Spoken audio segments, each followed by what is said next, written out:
Hello students, I hope all of you are very well at your home. In previous lecture, we have completed exercise 3.6, okay, of pair of linear equation in two variable.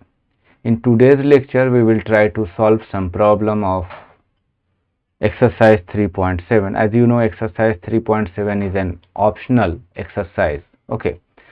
So let's begin. जैसा कि आप देख सकते हैं question, as you can see the question on your screen. The ages of two friends Ani and Biju differ by 3 years. Ani's father Dharam is twice as old as Ani and Biju is twice as old as his sister Kathy. The ages of Kathy and Dharam differ by 30 years. Find the ages of Ani and Biju. तो सबसे पहली चीज जो हम लोगों को पता करना है उसको मान लेते हैं. Let solution. Let the ages of Ani and Biju be X and Y years respectively. Okay, तो हम लोगों ने मान लिया कि आनी और बीजू की जो उम्र है वो X और Y ईयर्स है. अब यहाँ पे हम लोगों को ये कंफर्म नहीं है कि आनी बीजू से बड़ी है या बीजू आनी से बड़ा है, तो यहाँ हम मान लेते हैं, ठीक है, if Biju is elder than Annie, if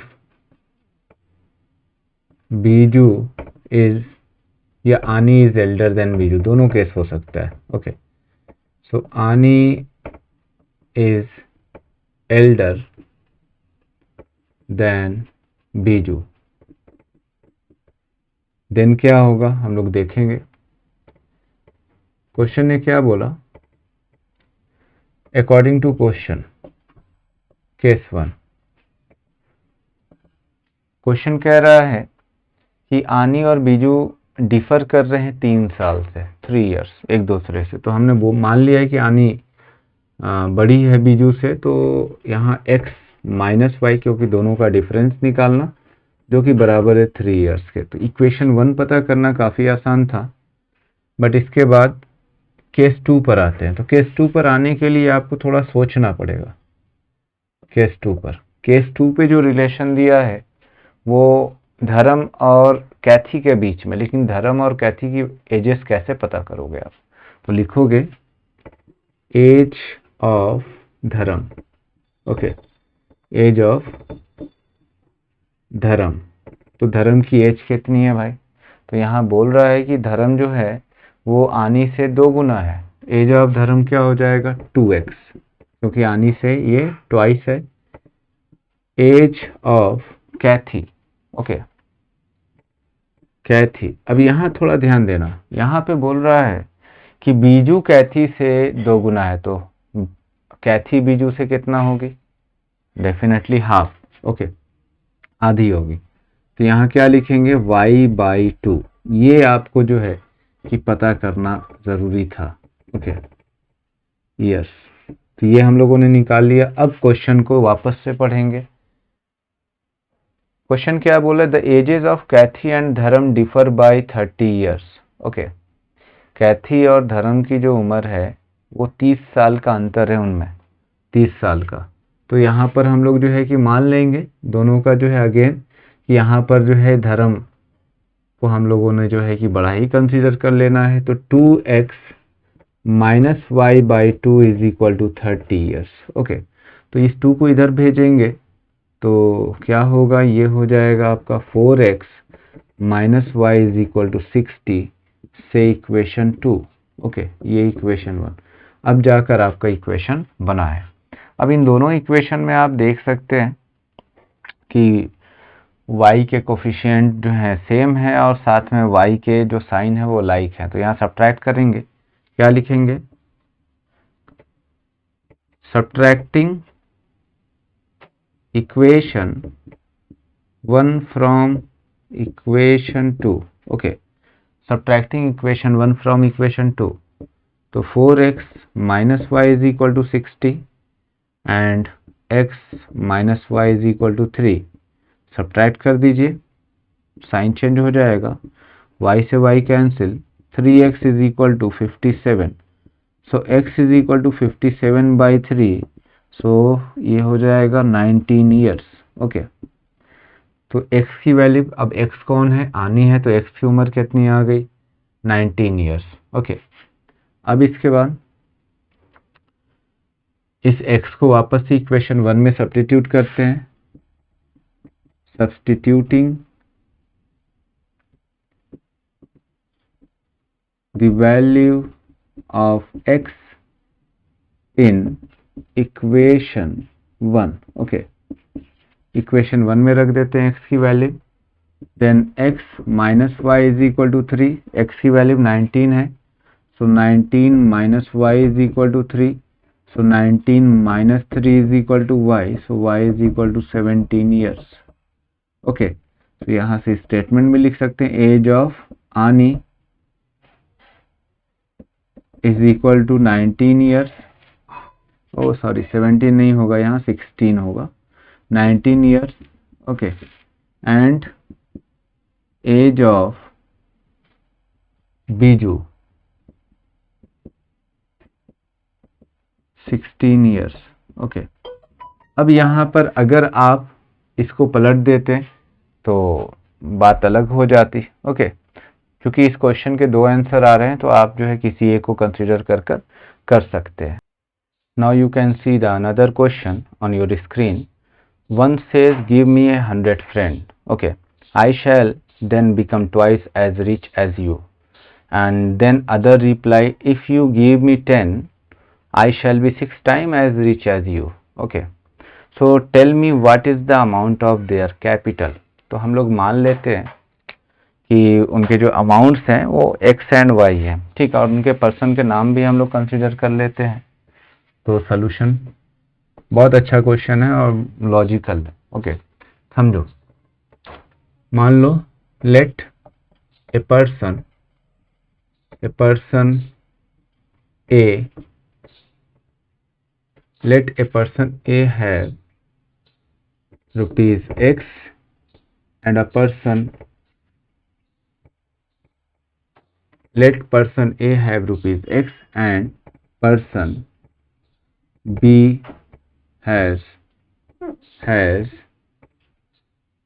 rupees Y। Okay, तो हम लोगों ने मान लिया कि पर्सन ए, क्योंकि नाम तो हम लोगों को मालूम नहीं है, तो हम लोगों ने उसको जो है कि ए नाम से बुला दिया कि कोई पर्सन ए है और कोई पर्सन बी है। ए के पास x रुपए है, बी के पास y रुपए है, जो कैपिटल है। तो यहाँ से जो है अकॉर्डिंग टू क्वेश्चन, बात समझना, जो केस 1 बनेगा बच्चों, क्या बनेगा, केस 1 में कह रहा है, यानी पहला पर्सन, फर्स्ट पर्सन कह रहा है भाई यहाँ कंपैरिजन हो रहा है, इसीलिए हम पहले ही इसको x is equal to y लिख लेते हैं। अब समझना, पर्सन ए बोल रहा है कि अगर ए बी से कह रहा है कि अगर तुम 100 रुपये मुझे दे दोगे, ठीक है, तो मैं तुमसे 2 गुना अमीर हो जाऊंगा।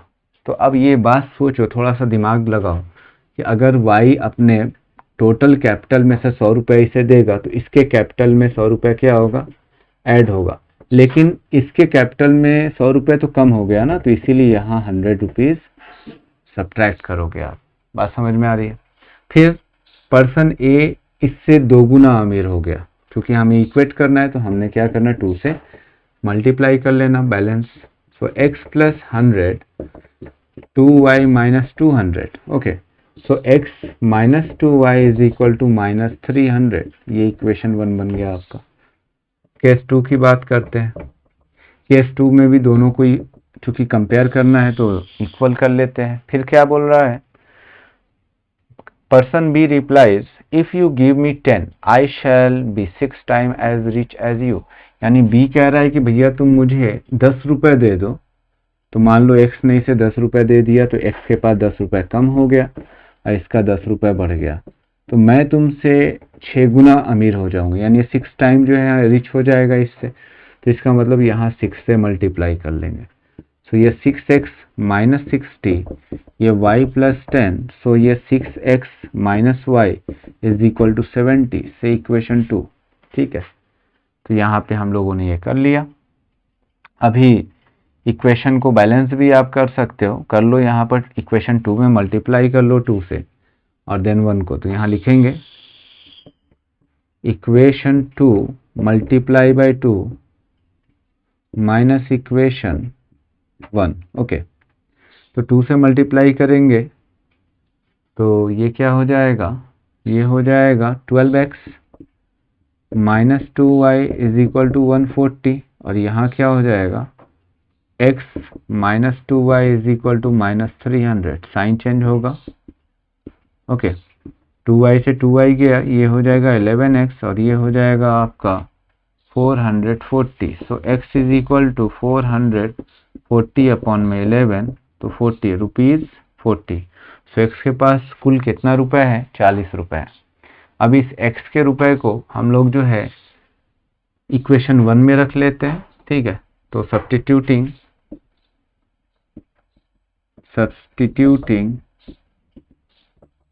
the value of x in equation 1। Okay, तो x माइनस 2y = -300, x की वैल्यू 40 आई है, सो 40 माइनस 2y = -300, सो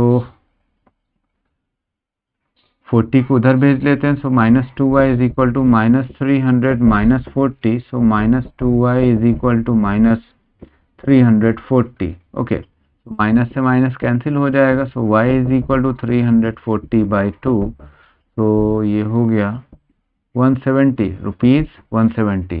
तो y के पास कितना कैपिटल है, तो यहाँ लिख सकते हैं capital of a person A = ₹40 and capital of person B is ₹170।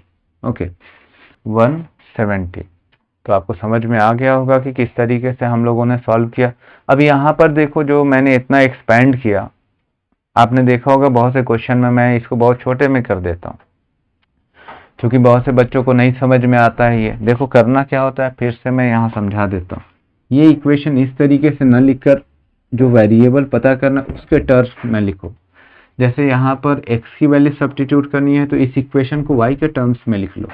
तो y = तो ये इधर जाएगा और ये इधर आ जाएगा, तो x + 300 अपॉन में 2 जो है डिवाइड में। तो अब यहाँ क्या फ़ायदा हुआ कि आपको बहुत ज़्यादा कुछ करना नहीं पड़ा। बात समझ में आ रहा है? सो y = ₹170। इस तरीके से आप काफ़ी आसानी से कर सकते हो, डिपेंड करता है आपकी कैलकुलेशन स्पीड पर।